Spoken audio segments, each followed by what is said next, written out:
좋아요랑 구독 그리고 알람 설정 무조건 해줬으면 좋겠어.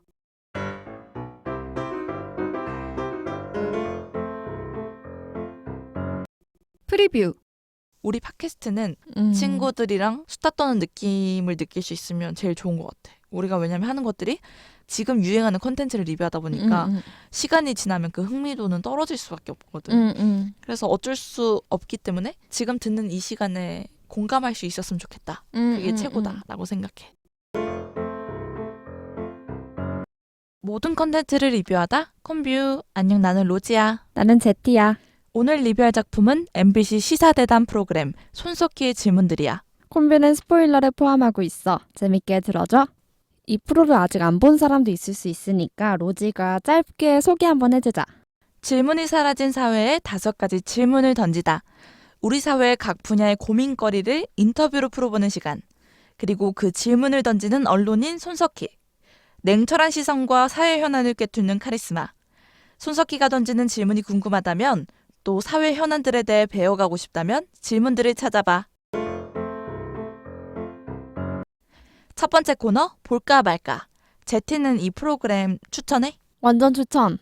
별말하지 않아도 손석희라는 사람 자체가 가지고 있는 무게감, 진중함, 힘 이런 것들이 프로그램 이목을 확 끄는 느낌이었어. 빠르게 진행되거나 자극적이지 않은데 그 자체로 자연스럽고 재밌는 느낌? 그리고 우리는 또 아나운서, 기자 이런 걸 준비하다 보니 당연히 일반 사람들보다는 뉴스 소비가 많은 편이잖아. 그래서 현재 논란이 되고 있는 현안들을 얘기하는 게 흥미롭게 들렸던 것 같아. 그 로지는 어때? 추천? 나도 추천. 사실 시사 프로그램이어서 조금 어렵게 느껴지고 부담스러울 수 있는데 그래도 사회적으로 관심 가져야 할 것들에 대해서 생각해보고 배우는 계기를 주는 프로그램이라고 생각해. 오, 맞아. 그러니까 이렇게도 생각해보고 저렇게도 생각해보고.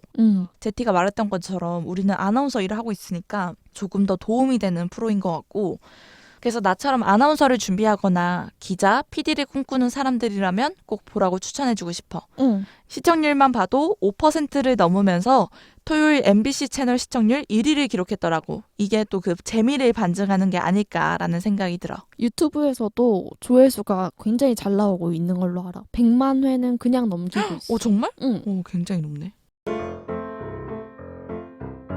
두 번째 코너, 인물 분석. 유시민, 김희연 그리고 김태호 이 3인이 나오는데 제티는 어떤 인물이 어떤 주제에 대해 다른 거를 재밌게 봤어? 나는 유시민, 59년생으로 정치인이자 방송인이자 작가라고 볼 수 있는데 노무현 재단 이사장 자리를 맡기도 했고 2006년부터 2007년까지 44대 보건복지부 장관으로 활동하기도 했어. 최근에 그의 운명에 대한 아주 개인적인 생각이라는 책을 발간을 했는데 지금 베스트셀러 상위권에 랭킹돼 있어. 예전에 나는 알쓸신잡 재밌게 봤었거든. 거기 나오는 사람들의 그 지식의 깊이에 놀란 기억이 있는데 특히 유시민을 보면서 그 생각을 가장 진하게 했던 것 같아. 아나운서 학원 처음 다닐 때 유시민의 논술특강이라는 책이 필독서였거든. 그래서 한번 사서 읽은 적은 있어. 내용은 그리 재밌진 않았다. 방송 중에서는 그 유시민이 언론이 뭔가 어떤 사안에 대해서 판단하지 않고 기계적 균형을 맞춘다. 기득권 집단이다. 이런 얘기를 했는데 사실 나는 그런 얘기에 대해서 깊이 공감되지는 않았어. 우리나라 모든 언론사가 다 기득권 입장을 대변하고 있는 것도 아니고 다양한 시각을 각각의 언론사마다 난 담고 있다고 생각을 하거든. 물론 그 안에 문제점들은 존재하겠지만 맞지. 그런 것들을 뭔가 다 뭉뚱그려서 언론은 문제다. 그냥 이렇게 주장하는 것 같아서 지망생으로서 불편함? 한편으로 좀 불편함도 있었어.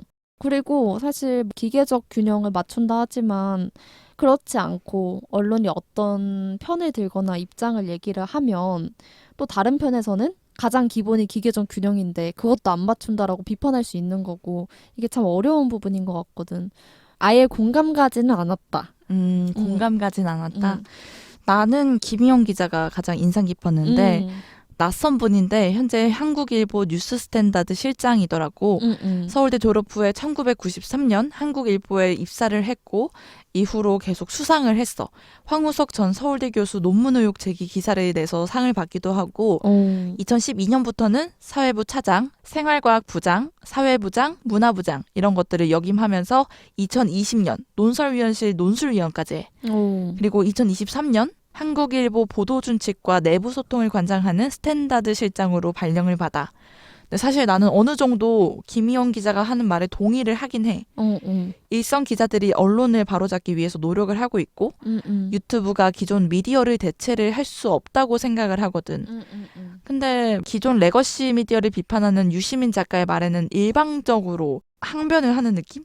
진짜? 근데 내가 봤을 때 그게 설득되지는 않았어. 그러니까 레거시 미디어가 자신의 이익을 추구하는 기득권 조직이다. 정파성에 크게 휘둘린다. 이런 말을 했는데 유시민 작가가 한 말인데 나는 어느 정도 설득력이 있다고 생각하거든. 어느 정도 맞는 말이라고 생각을 해. 근데 그것조차 인정하지 않고 아니 약간 레거시 미디어는 그렇지 않아. 우리 언론은 그렇지 않아. 이런 느낌으로 받아치는 느낌이어서 그래서 공감이 되는 부분도 있고 아닌 부분도 있었다. 나는 관점이 다른 게 유시민이 언론에 대한 이해가 난 떨어진다고 생각했거든. 그래서 김희원 기자분이 짚는 포인트가 내가 기존에 생각하는 것들이랑 비슷해서 나는 완전 공감됐어. 그리고 바로바로 딱딱 짚어서 이건 아니고로 얘기할 수 있는 게 나는 멋있었고 오히려 그런 비판점들을 던졌을 때 유시민이 대답을 못하는 느낌? 맞아. 근데 둘 다 근데 댓글 보니까 기자분에 대한 악플이 많더라. 맞아, 많더라고. 제티가 얘기했던 것처럼 유시민도 그렇게 날카롭게 대답을 하고 척척 해내는 느낌은 아닌 느낌이었어. 그냥 진짜 토론? 세 번째 코너 시사인 이슈 토크. 사실 손석희가 명실상부 대한민국 대표 언론인 중 한 명이잖아. 이제 다시 돌아오게 되었는데 손석희 전 앵커로 인해서 이제 프로그램이 가지는 강점? 혹시 이런 것들이 느껴졌어? 기대하는 것들이나? 그 손석희라는 이름 세 글자. 이 사람이 가진 무게감 자체가 강점이라고 생각을 했고 나는 기대되는 거는 이 손석희 앵커가 어떤 질문을 하는가 이것도 흥미로웠지만 특정 현안에 대해서 어떻게 생각하는지 현재 언론에 대해서는 어떤 생각을 가지고 있는지 이런 거를 좀 더 들어보고 싶다 이런 생각은 했어. 물어보고 정리하고 중재하는 역할 외에도 어렵겠지만 본인의 생각을 가감없이 얘기를 해준다면 우리가 여러 사안을 깊이 고민하는데 더 도움이 되지 않을까 이런 생각을 했던 것 같아. 나는 이제 뉴스룸을 진행하면서 쌓아왔던 분석력 그리고 시선 이런 것들을 기대했고 그 기대에 부응해서 질문을 던지고 있는 것 같아. 맞아. 질문이 묵직하고 또 날카로운 것 같은데 이제 자영업을 주제로 백종원이랑 함께 인터뷰에서 논란이 되고 있는 프랜차이즈 연돈 불카츠 이런 질문들을 던지는데 민감한 주제들을 정말 노련하게 내놓고 받아치는 느낌? 그러니까 그 질문들이 도발적이긴 했지만 자극적이거나 이슈 한번 끌어봐야지? 이런 거라기보다는 맞아. 정말 현안에 대해서 질문하고 이랬던 것 같아. 그래서 손석희처럼 노련함을 가진 사람이 아니면 조금 힘들었겠다 이런 생각이 들었어. 근데 또 반대로 프로그램 자체의 약점도 느껴졌는데 손석희의 약점이라기보다는 프로그램 자체가 어쨌든 한 사람의 입장만을 보여줄 수밖에 없고 또 어쨌든 프로그램이 있기 때문에 잘라서 나간단 말이야. 그러면은 뭔가 한 사람이 하고자 했던 말 전체의 뉘앙스를 제대로 담아내지 못할 수도 있고 이런 것들이 있다고 생각해. 왜냐면은 백종원이 이번에 연돈 불카츠 관련해서 이야기를 했는데 이게 그 후에 가맹점주 대표들한테 엄청 비판을 받고 있거든. 그리고 백종원의 일방 주장을 프로그램이 판 깔아줬다. 이런 비판을 받기도 했어. 그리고 이번에 우리가 봤던 김희원 그리고 유시민 편에서는 왜 대답을 제대로 하지 못했냐라는 질문에 대해서 유시민이 나중에 유튜브에 나와서 얘기하더라고. 많이 편집됐다고. 그러니까 많이 편집돼서 자기가 하고 싶은 말을 다 드러내지 못한 것 같다. 그런 것들이 그러네. 프로그램 자체의 불안 요소라고 생각해. 그럴 수 있겠다. 제티는? 나는 딱히 불안 요소가 없다고 생각을 했거든. 근데 되게 날카로운 지적인 것 같아. 시사에 관심이 없거나 출연하는 패널을 안 좋아한다면 재미없을 수는 맞아. 있겠지만 딱히 약점을 찾기는 어려웠다? 나는 그렇게 생각했어. 그러면은 제티는 이 프로그램에서 보고 싶은 게스트, 만약에 제티가 PD라면 나는 딱 2명이 있거든. 누구야? 재밌는 버전으로는 이영지? 뭔가 MZ를 대표하는 연예인이기도 하고 우리가 지락실 리뷰할 때도 얘기했었지만 괄괄하잖아. 그래서 둘의 만남이 이질적인데 재밌는 그림이겠다라는 생각이 들었어. 영지가 약간 무거운 분위기를 확 리셋해주면 신선하겠다 싶은 마음.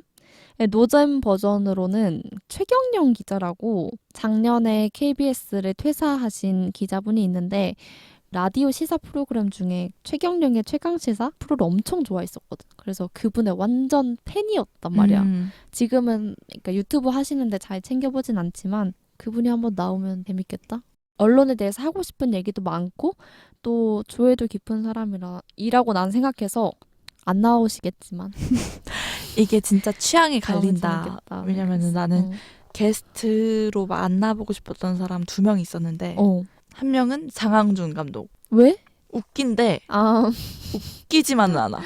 그러니까 그것도 맞아. 되게 상황을 냉철하게 보고 분석할 줄 아는데 꼬인 데 없고 아, 맞지. 인정할 줄도 알고 이런 사람들이 나는 토론 프로그램에 되게 어울린다고 생각을 하거든. 신박할 것 같다는 생각을 했고 딱히 누구라고 정해보진 않았지만 프로파일러나 형사 이런 사람. 진짜 왜? 나는 그것이 알고 싶다. 용감한 형사들 이거 진짜 많이 보거든. 그러니까 볼 때마다 느낀 건 용의자들을 잡은 게 진짜 무색할 정도로 형량이 너무 적어. 사람 죽였는데 10몇 년이래. 그러니까 그런 한국의 사법 체계에 대해서도 다시 한번 얘기해 보면 좋을 것 같고. 그래서 나는 좋은 접근이다. 프로파일러나 형사, 검사 이런 사람들 나오면 재밌을 것 같아. 재밌을 것 같아. 사실 이번에 봤던 회차에서는 언론 그리고 정론집필에 대해서 많이 다뤘는데 유시민 작가랑 김희영 기자의 의견이 상충됐잖아. 그래서 요약해주면 어떨까라는 생각이 들어. 내가 유시민 작가를 요약을 해보면 유시민 작가는 손석희의 질문들에서 유튜브가 위기에 빠진 저널리즘의 희망이 될 수 있다라고 주장을 했어. 그리고 애초에 언론이 어떻게 기사를 구성하는지 그런 것들에 휩쓸리고 싶지 않아서 신문을 챙겨보지 않는다고 얘기도 했고 특별한 일이 있을 때만 직접 검색해서 뉴스를 소비한다고 말했어.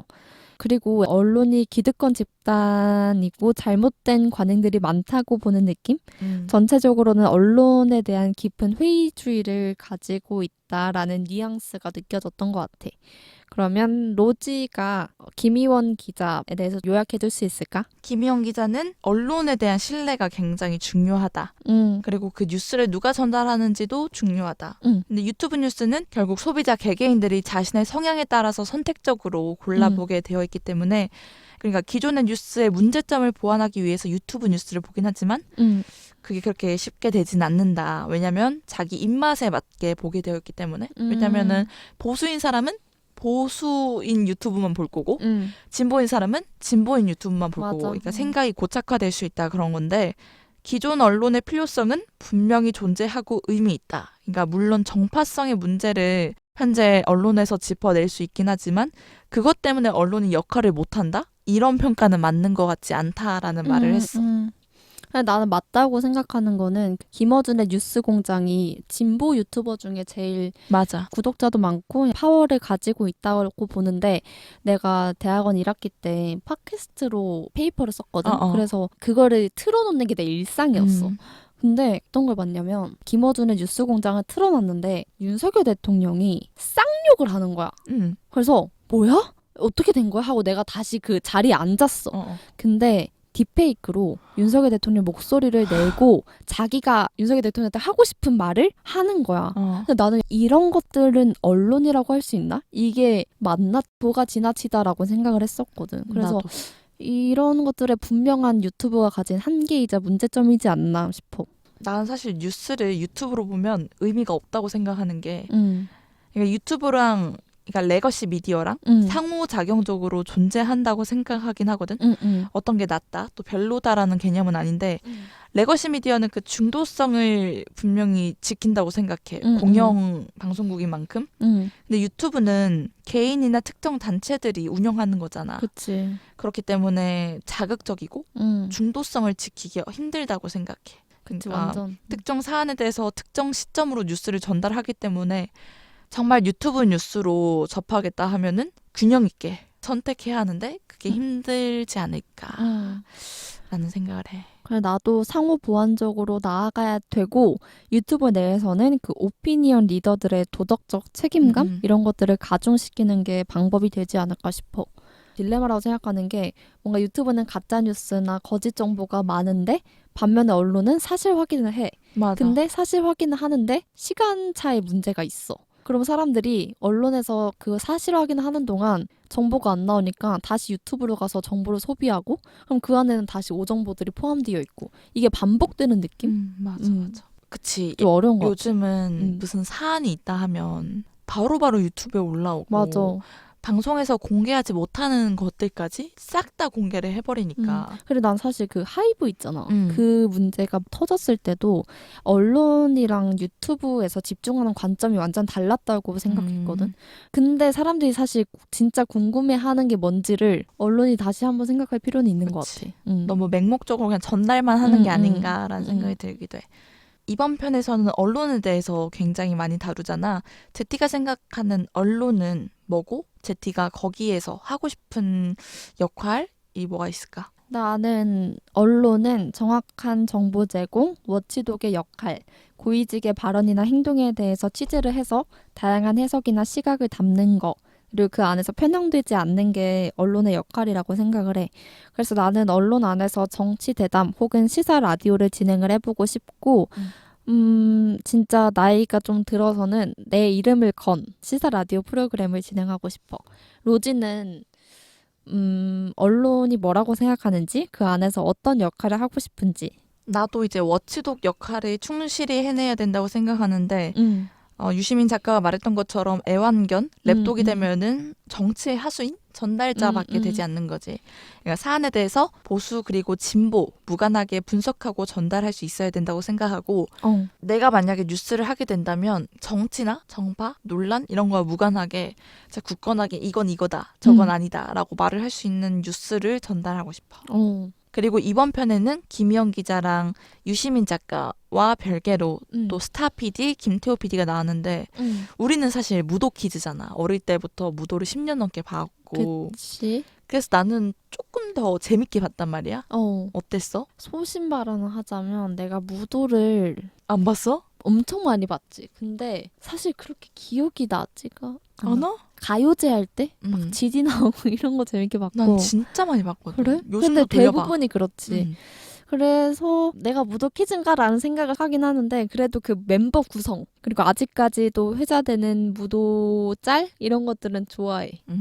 맞아. 로지는 어때? 나는 재밌게 봤는데 엄청 웃기고 끝없는 재미를 준 사람인데 그 밑에는 김태호라는 사람의 고민이랑 철학들이 녹아있는 것 같구나 이런 생각이 들었고 맞아. 그러니까 무한도전은 미래 예측한다 뭐 미래 스포했다 이런 거 있잖아. 진짜 많아. 뭐였지? 뉴진스?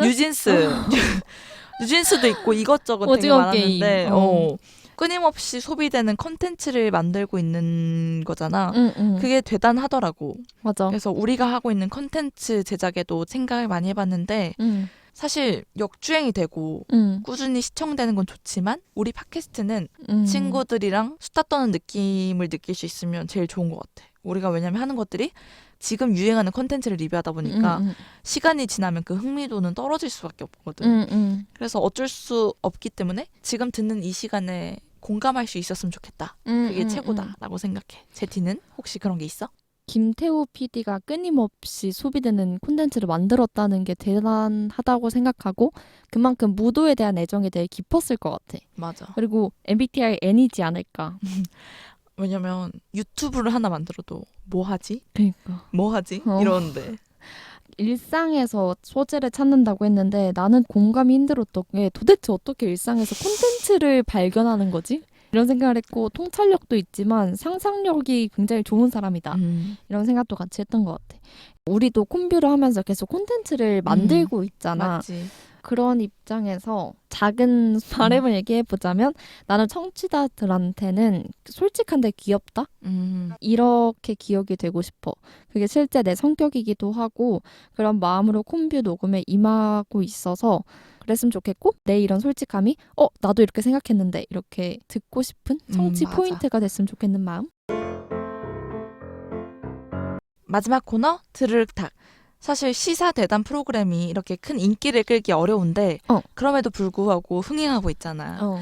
이런 매력을 가장 잘 봤던 장면이 있을까? 나는 유시민이랑 김희연 기자분이랑 의견이 달랐잖아. 그래서 그 둘이 대화하는 장면 자체가 다 시사 대담 프로그램을 잘 보여주고 있다라는 생각이 들었고 계속 의견이 나뉘다 보니까 손석희가 마주보고 앉게 해드릴까요? 그 100분 토론 막 이런 얘기 했었는데 그 그림이 더 맞겠다 이런 생각도 했어. 맞아. 둘이 너무 상의하니까 나도 딱 그런 장면들이 인상 깊었거든. 날카롭게 묻고 답하는 장면이 시사대담 장르를 잘 상징했다고 생각하고 어떻게 명확한 답, 이게 정답이야, 이게 내려지진 않지만 그 대담 과정을 통해서 우리도 생각해보고 숙고하는 시간을 가질 수 있지 않을까. 그게 또 프로그램의 존재 이유지 않을까 이렇게 맞아. 생각해. 오늘 리뷰는 여기까지야. 다음에 더 많은 컨텐츠로 찾아올게. 콤바.